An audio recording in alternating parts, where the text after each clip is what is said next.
Video आहे सुट्टीच्या दिवशी.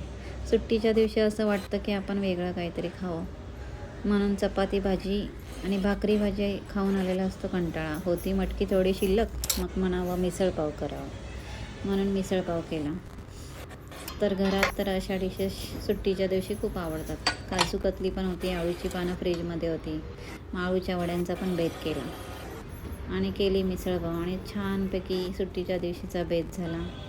असंच तुम्ही पण सुट्टी असली की आपल्या मुलांना, आपल्या नवऱ्याला खाऊ घाला आणि खुश करा. माझ्यासारखी अशी डिश करायला तुम्हाला आवडत असेल तर नक्कीच करा आणि माझ्या या डिशला लाईक करा, सबस्क्राईब करा. बाय. दिवाळी असते 5 दिवसाची. हा सगळ्यात लास्टचा सण असतो भाऊबीज. भाऊबीज करताना तर खूप मजा आली, पण रात्री 10 वाजता भाऊबीज केली. सगळे आम्ही फोटो काढले वेगवेगळ्या पोजमध्ये. खूप छान वाटला. हा होता रितिकाचा बड्डे. सगळ्या मैत्रिणी आलेल्या होत्या. सगळ्यात लाडकी भाची आम्ही दोघी, आत्या तिच्या, आणि खूप लाडकी आमची भाची आहे. नंतर दुसऱ्या दिवशी गेलो प्रदर्शनमध्ये. तिथेच बाजूला एक प्रदर्शन भरलेलं होतं.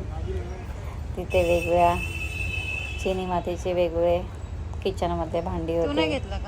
इतकी आकर्षक भांडी होती की असं वाटत होतं की कोणतं भांडं घेऊ हेच समजत नव्हतं. हे सगळे पॉट होते. आपण त्याच्यामध्ये वेगळे प्लांट लावू शकतो, वॉटर प्लांट. खूप सुंदर सुंदर आकारामध्ये आणि शेपमध्ये ही भांडी होते आणि प्राईस पण रिजनेबल प्राईस होती की आपल्याला परवडेल अशा प्राईस होत्या. खूप महाग पण नव्हत्या आणि खूप स्वस्त पण नव्हत्या. आम्हाला सारखं वाटायचं की इथेच प्रदर्शनामध्ये जावं.